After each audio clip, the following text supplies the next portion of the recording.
이삭에 대한 말씀입니다. 우리가 성경에 이삭이라는 사람은 태어날 때부터 몸이 아주 허약한 사람이에요. 엄마가 90, 아버지가 100세 태어났기 때문에 이 아이가 태생적으로 몸이 허약하고 그런 아이가 이삭입니다.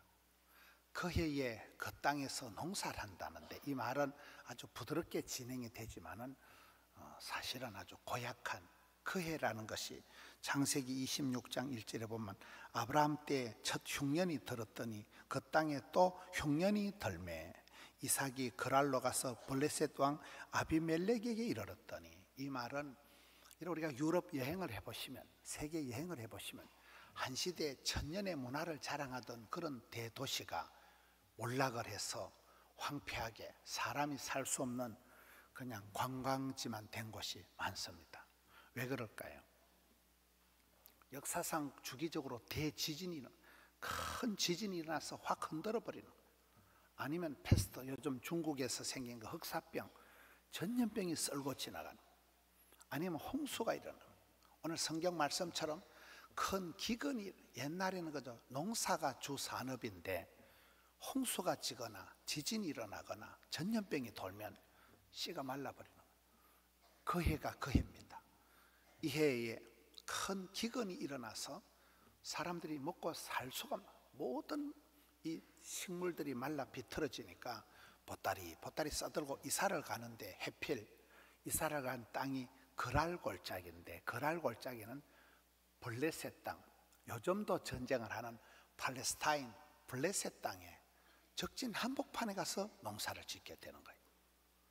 그러니 그 해에 그 땅에서 농사했다는 것은 그 저주받은 해에, 그 고약한 해에, 그 망할 놈의 땅에서 농사를 짓는데, 이 이삭이 와이프가 예뻤어요. 여자가 예쁜 건 좋은 게 아니에요.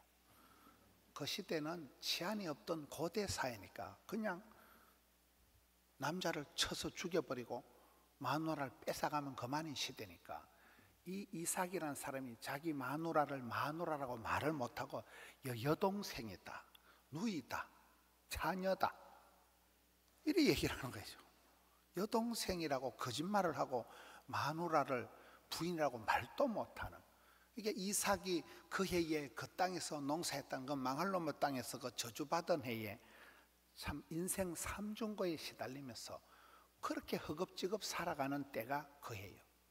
그런데 이삭이라는 사람의 마음속에 시대를 탓하거나 인생을 원망하거나 그런 마음이 없는 거예요. 그냥 농사 짓는 사람은 주야장천 그냥 땅 파고 살아가는 거예요.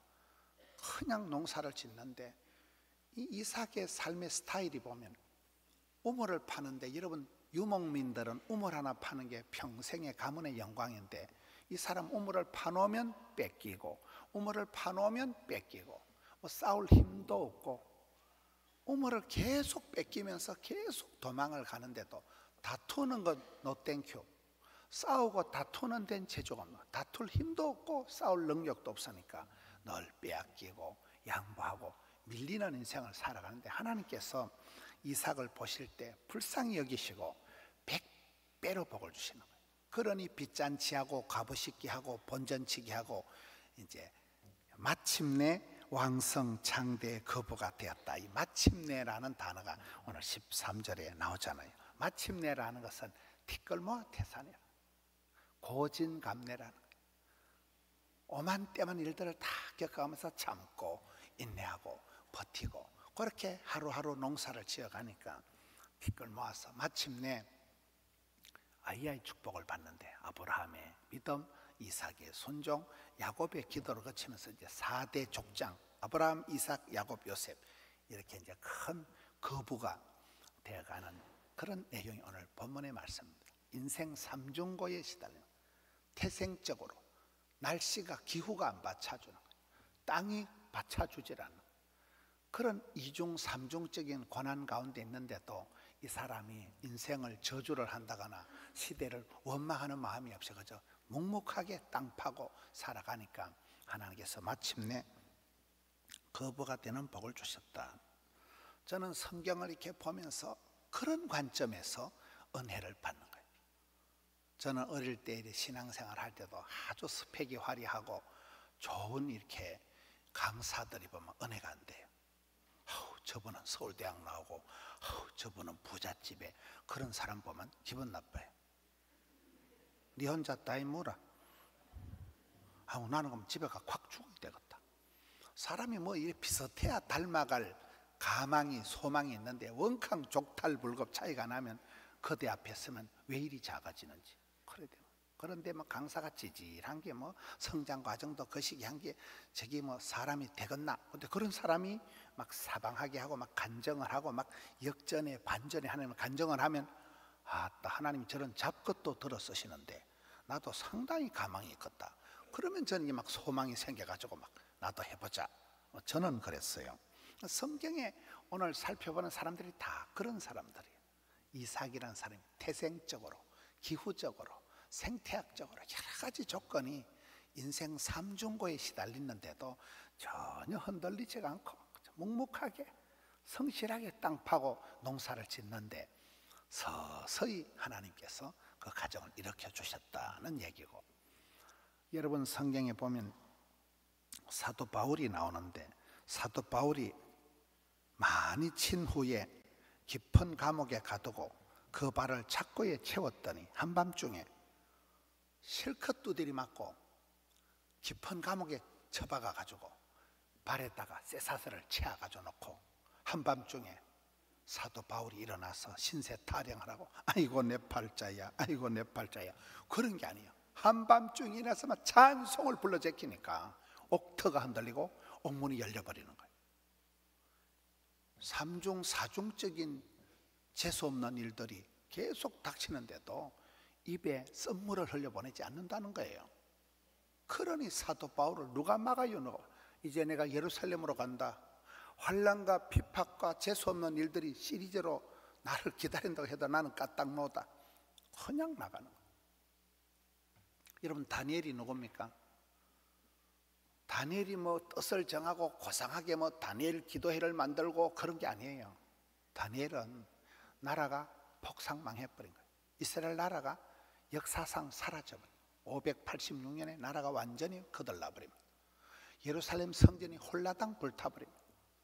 집안이 풍비박산이 나서 부모님이 살아계신지 죽은지 분간이 안 되는 거예요. 어린 나이에 철사줄에 두 손 꽁꽁 묶여서 미아리 고개 끌려가는 거예요. 바빌론까지 멀고 먼 나라에 포로로 질질 끌려가가지고 포로 수용소에 있어야 되는데 뜻을 정하고 맛있는 거 좋은 건 왕의 진미는 거절하고 습관적으로 하루에 3판씩 방향이라도 고향 땅을 향해서 각도를 잡고 창문을 열고 하나님 불쌍히 여겨 주옵소서. 하루 3판 기도를 하는데 기도를 하는 것들은 체포를 해서 사자골에 던진다는 어명이 떨어진 걸 알고도 자기한테 불리하게 상황이 전개될 줄을 알고도 하나님께 감사하였더라. 이게 다니엘서 6장 10절 말씀이에요. 어떻게 그런 삼중 오중적인 상황이 최악의 상황인데도 감사가 될까? 찬송이 될까? 저는 이렇게 말씀을 봐도 그런 말씀의 은혜가 주로 되는 거예요. 하박국 선지자가 있었습니다. 시기오노스에 맞춘 하박국 선지자의 기도라. 시기오노스라는 것은 찬송을 일부러 세게 부르는 거예요. 찬송의 선곡을 일부러 강한 곡을 빠른 템포를 선곡을 하는 거예요. 우울하니까, 힘드니까, 어려우니까 자꾸 마음이 다운되고 우울증이, 공황장애가, 집단 우울증이 와가지고 그 시대가 얼마나 고약한 시대인가 하면 이런 나라가 망하고 백성들이 포로로 끌려가가지고 있는데 희망이 절망이에요.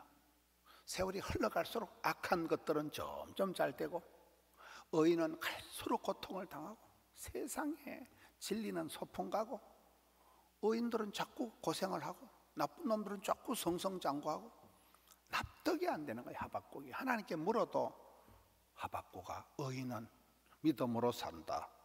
상황, 배경, 환경, 조건 아무 상관없다.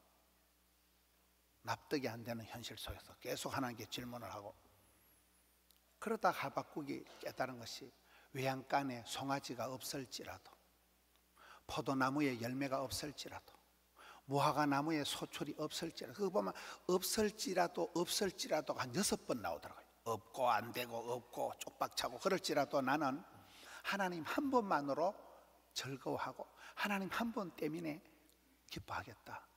그게 여러분 쉬운 게 아니에요.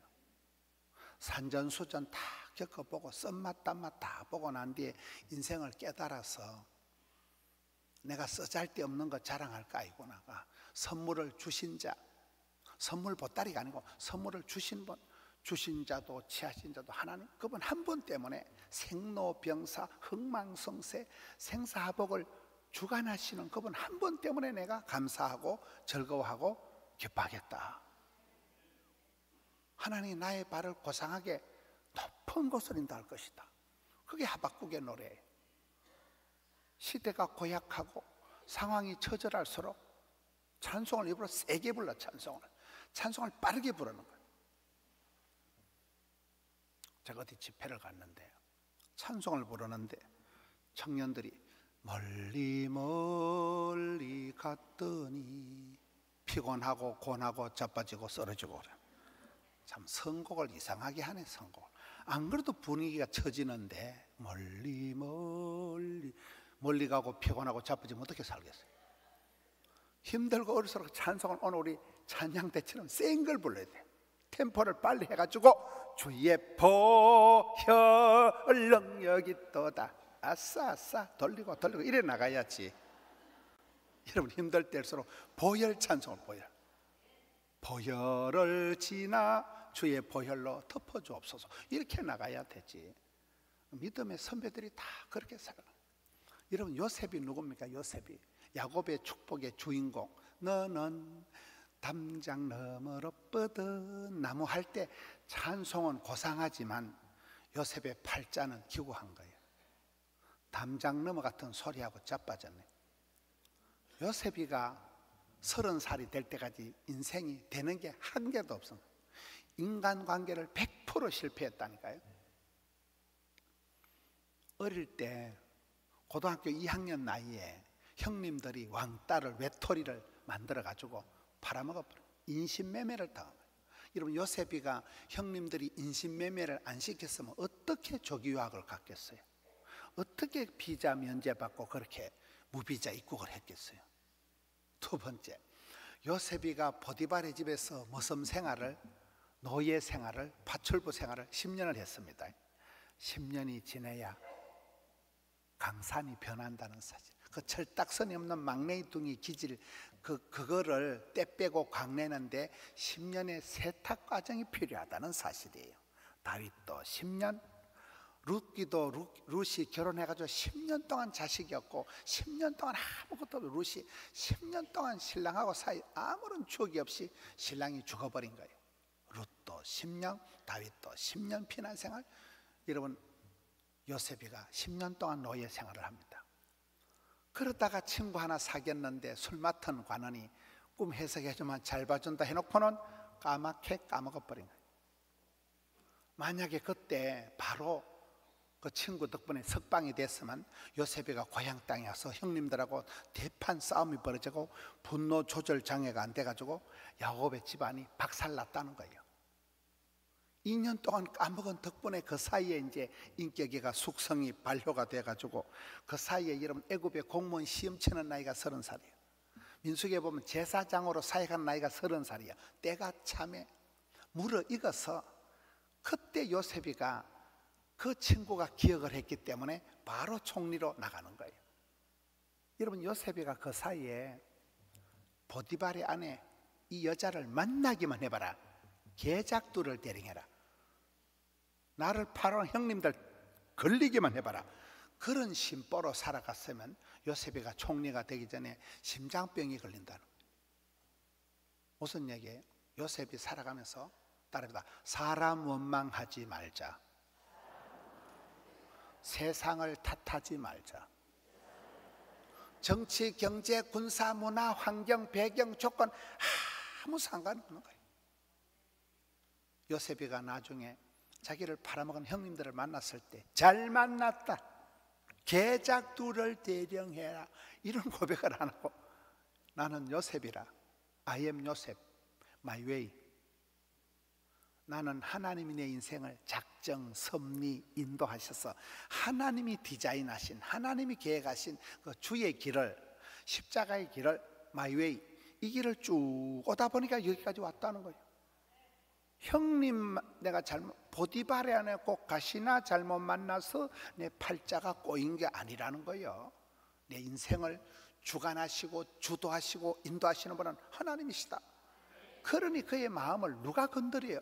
뭐 상처고 트라우마고 이런 게 없는 거예요. 그냥 여러분, 저는 오늘 말씀을 보면서 성경에 하나님 그 시대에 쓰신 사람들이 거의 다 그런 사람들. 노아가 누굽니까?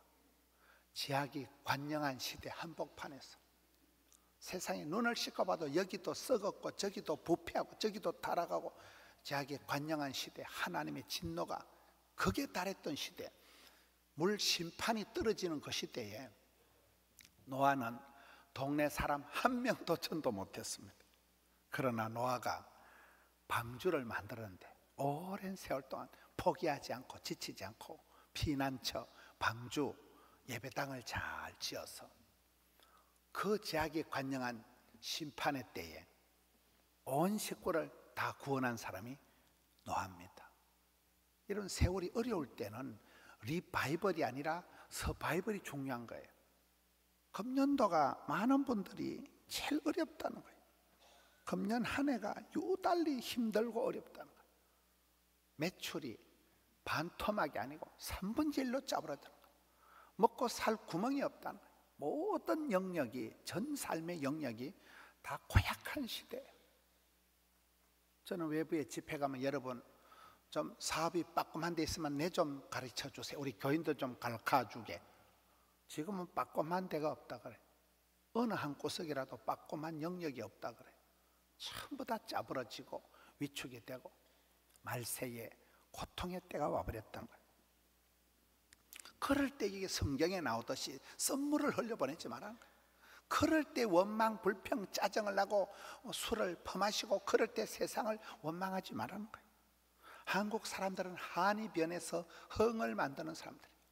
원한 맺힌 사연이 절절히 있어도 신명을 알고 가물을 즐기고 풍악을 즐기고 흰옷을 입고 백이민족, 아침이 고요한 나라 동방예의주국이 대한민국이요.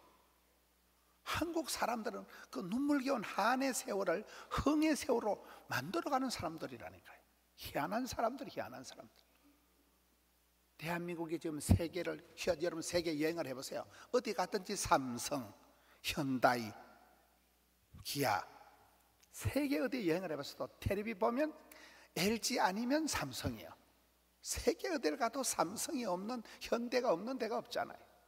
얼마나 우리나라가, 한국 사람들은 포기가 없고 한국 사람들은 뭐 망해도 오뚜기처럼 일어나고 레질리언스, 회복 탄력성이 있어서 독일 사람들이나 한국 사람들은 한이 맺힌 세월을 하늘흥으로 만들어가기 때문에 썸물을 단물로 만들어가다. 잔치집에 가는 것보다 초상집에 가는 걸 더 좋아하는 사람들. 불평과 원망의 세월이 아니라 감사와 찬양의 세월로 발꿈을 하라는 거예요. 리바이벌이 아니라 부흥은 안 되어도 서바이벌, 살아남은 걸 감사하라는 거예요. 여러분 그렇잖아요. 농사가 안 될 때는 농사꾼들은 해거리라고 해서 해거리. 금년도 농사가 폭망을 하면 내년도는 반드시 잘 됩니다. 금년도 단감 나무가 다 떨어지고 엉망이 되면 내년에 오롱조롱하게 막 가지가 처지게 달려요. 그걸 해거리라 해요. 해거리라. 자연은 스스로 조절을 한다는 거예요. 우리의 신앙도 그렇습니다. 오르막이 있으면 내리막이 있고 밀물이 있으면 썰물이 있고 사도 바울이가, 다니엘이가, 요셉이가, 노아가, 이삭이 그런 3중, 4중, 5중 될 만한 가망성이 손톱만큼도 없는데 우울증이 오고 자살을 하고 폭망을 하고 그런 시대인데도 이 사람들은 다 입술에는 찬송이 흘러나옵니다. 여러분 사도 바울이 실컷 두드리 맞고 깊은 감옥에 갇혀서 발에 쇠사슬이 채워가지고 한밤중에 찬송을 불러 제꼈다니까요. 인생 넋두리 하지 않습니다. 사람들 앞에 가서 수다 떨지 마라. 사람들 앞에서 고달프다 힘들다 하소연할 필요가 없는 거예요. 인생에 도움이 안 되는 거예요. 마음만 서글퍼지는 거예요. 내 마음의 우울증만 정폭이 되는 거예요. 저는 이렇게 전국을 다니면서 사람들을 보면서 어떤 사람들은 그냥 사람이 그렇게 여유가 있고 밝고 항상 이래 해피데이 그런 사람들이 있어요. 어떤 사람들은 괜히 심각하고 괜히 고달프고 얘기를 안 하면 몰라요. 얘기를 하면 또 그래 보여보면 뭔 얘기요? 우리가 확인 사살을 하고 마음에 내가 정폭을 시켜서 우울증을 공황장애를 재발 산발시킬 이유가 없어요. 다 힘들다니까요. 100% 건강 한번 나와보세요. 제가 병을 찾아 드리리다. 어제 부장님들 우리 유현태 집사님이 어제 한방 쏜다 해가지고 부장님들 35명 저녁 식사를 하는데 옆에 그 어느 부성가는 그거는 이제 부장님들의 조건이 녹내장이 걸린 사람만 부장이 된다더만. 조 집사는 녹내장 10년 차, 오 집사는 녹내장 10년 차. 다 그 녹내장 멤버들이 그거는 심각한 병이 있는 사람만 부장이 된대요. 부장을 되고 보니까 조건이 다 그렇대요. 다 뭐 10년, 20년. 지난번에 김동호 목사님 그 올포원 녹화를 시작을 하면서 같이 했는데 당뇨를 33년을 앓으셨더라고요. 그런데도 얼마나 운동을 하고 아주 골프를 33년 동안 골프를 하면서 이렇게 몸을 잘 관리를 하셔서 이번에도 이제 당뇨 체크하러 갔는데 당뇨가 아니고 폐암이 생긴 거예요. 또 폐암 수술하고 요즘은 막 끄떡없이 요즘은 암 수술한 분들 이제 또 그분들을 향해서 또 설교를 하시는 거예요. 여러분 믿음의 선배들은 감당이 안 돼요. 암이 걸려도 끄떡없고 부도가 나도 쪽박을 차도 끄떡없고 포기는 없다. 배추 셀 때 한 포기 두 포기 실패는 없다. 바느질 할 때 실패와 바늘 확 들이대니까 포기가 없고 들이대니까 사탄 마귀가 놀래서 도망을 가는. 아이고 이 아저씨는 상종을 못 하거든. 우리의 삶이 그렇습니다. 조건이가 환경이가 배경이가 좋아서 우리가 감사하는 게 아니에요. 일단 감사, 선불 감사, 절대 감사, 평생 감사. 일단 감사함으로 나가면 버릴 것이 없나니 말씀과 기도로 거룩하여 지민이라. 감사함으로 하나님 땡큐 이렇게 나가니까 오늘 88세 되신 어르신도 세례를 받고 야 굳이 그래 세례를 받으시고 학습 안 받아도 되는데 어떤 분은 꼭 학습을 받고 또 세례를 받으시려고 하는 연세가 많으신데도 쌍둥이가 이렇게 받으니 얼마나 좋아요. 누가 오빠인고 누가 누나인고? 오빠요. 쌍둥이 돼도 여기는 오빠고 여기는 동생이요. 여동생이요.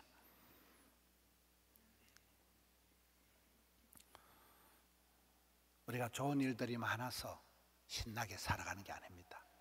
다 사람은 넘이 알만 넘사스럽고 우리가 알만 우사스럽게 다 있는 거예요.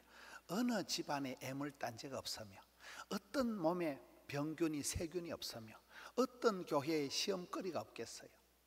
시험거리가 없는 교회 니는 가지 마라. 네가 가는 순간 그 교회가 오염, 감염, 전염된다는 거예요. 세상에 100%는 아무 데도 없는 거예요. 아무 문제가 없는데 한 군데 있긴 있는데 공동묘지는 조용하다 그랬잖아요. 사람 사는 곳엔 다 그런 거예요. 그럴 때 우리가 입술에 썸물을 흘리지 말아라. 단물을 흘려보내라. 인간관계 때문에 그래 애걸복걸 애지중지 하지 말라는 거예요. 요셉이가 그러했듯이 다니엘이 그러했듯이 사도 바울이 그러했듯이 이삭이 그러했듯이 믿음의 선배들은 어떤 상황에서도 찬송을 부르면서 골로새서 2장 7절에 믿음에 굳게 서서 감사함을 넘치게 하라. 찌질하게 살아가지 말고. 여러분 다윗이라는 사람은 약점이 많은 사람이에요. 다윗이라는 사람은 실수가 많은 사람이에요. 심각한 살인 교사죄를 간음죄를 짓고 8째 중에 막둥이고 여러 가지 약점이 많은 사람이 다윗이지만 다윗은 들판에서 양치기 하면서 농사 지으면서 그저 현장에서 일터에서 친환경적인 고백을 하는 거예요. 농사 짓다 끄적끄적 저거만 시인이요. 농사 짓다 악기를 끄적끄적 하면 연주자요. 이스라엘에 노래 잘하는 사람. 여러분 다윗이 수금을 타면 하프를 치면 사울왕의 정신병이 치료가 될 만큼 뮤직 테라피, 음악 치료를 한 사람이 다윗이. 다윗의 시편을 보세요. 여호와는 나의 목자, 나의 산성, 나의 피난처. 하나님을 나의 목자로 삼아버리니까 내게 부족함이 없으리로다. 시편 23편을 아침 저녁으로 읽으면 정신병이 안 생긴대요. 부족한 게 없는데 뭐가 정신병이 생겼어요? 내 잔이 철철 넘치나이다. 넘치는 거 없어요. 문제투성이에요. 약점천지요. 그런데도 노래를 하고 시를 적고 춤을 추고 연주를 하고, 그러니 다윗이 성군 다윗이 되고, 그 많은 약점이 오히려 그를 평생을 작은 자로 겸손하게, 큰 소리 칠 게 없는 거야. 나는 하나님 앞에 작은 자다. 나는 하나님 앞에 살아있는 게 감사하다. 우리가 리바이벌이 아니라 서바이벌이 중요하다니까요. 강한 자가 살아남는 게 아니고 살아남은 게 강한 거예요. 험한 세상에서 포기하지 않고 절망하지 않고 인생 기권하지 않고 끝까지 참고 나가는 거예요. 믿음의 선배들이 다 그렇게 살아간 거예요. 나병 환자 10명이 깨끗함을 받았지만 그 중에 한 사람이 예수의 발 아래 엎드려 감사하니 그는 사마리아 사람이라. 10명이 다 복을 받았지만 9명은 다 토끼고, 인생이 그렇습니다. 추수할 것은 많지만 항상 일꾼은 적은 거예요. 사람은 많지만은 인간 같은 인간은 항상 창조적인 소수예요. 10명이 그런 심각한 병이 나았는데도 9명은 간 곳이 없고, 한 명만 나와서 예수님의 발 앞에 엎드려 감사를 하는데 그 사람은 사마리아 사람이라는 거예요. 그런 말이 있습니다. 병든 자식이 효도한다. 못생긴 나무가 산을 지킨다. 9번 가지가 선산을 지킨다. 미친놈이 곰 잡는다. 정신이 멀쩡한 건 산에 올라가질 않는다니까요. 미친놈 올라서 토끼도 잡고 노루도 잡다 곰도 때리 잡아버리는 거예요. 잘생긴 나무는 남들이 다 뽑아가지만 못생긴 나무는 내버려 두니까 끝까지 어리를 지키고 산을 지키는 거예요. 여러분 주변의 친구라고 보세요. 똑똑한 친구, 돈 많은 친구는 나를 무시하기 쉽지. 당신 어떻게 친구라고 저런 걸 친구라고 사귀고, 배우자는 그런 욕을 할지 몰라도 세월이 지나보면 그 사람이 진국이에요. 여러분 우리가 어떨 때 사람을 볼 때 쟤는 좀 머리가 모자라고, 쟤는 좀 IQ가 낮고, 쟤는 조금 바보 같고, 세월이 지나보면요 그런 사람은 머리가 안 돌아가기 때문에 나를 사기를 쳐먹으려고 덤비질 않아요. 말귀를 잘 못 알아들으시는 것 같은데, 바보 같은 친구는 나를 이용하지 않아요. 이용을 못해요. 머리 좋은 사람이 거짓말을 하고 사기를 치고 돈이 많은 사람이 나를 개무시하지. 긴 세월 지나보면 하나님께서는 내가 예뻐서, 내가 깨끗해서, 내가 똑똑해서 나를 사랑하시는 게 아니에요. 내 상태가 어떠하든지 아무 조건 환경 상관없이 너는 내 아들이다, 너는 내 딸이다, 왕같은 제사장이다, 내가 너와 함께하리라, 세상 끝나가지 너와 함께하리라. 항상 어떤 조건이 있든지, 사도 바울이가 감옥에서, 에스더가 고아로 자랐지만 감옥에서 바벨론 포로 수용소에 있어야 될 그런 사람들이, 요셉이가 감옥에서 다 그렇게 살아간 거예요. 다 주만 바라본 거예요. 세상 의지하지 말고, 사람 자랑할 거 없고, 쓰잘데없는 거, 이 생의 자랑, 안목의 정욕, 이딴 것에 내 인격을 왈칵 울컥 쏟아버리지 않는 거예요. 마음을 지키고, 그 마음에 항상 찬송이 울려 퍼지게 하고, 그 마음에 절대 감사, 오직 감사, 다만 감사, 선불 감사, 감사함으로 나가서 승리했던 것처럼 이 고약한 시대에 추수감사절을 지나면서 승리하시는 우리 성도님들 되시기를 축원합니다.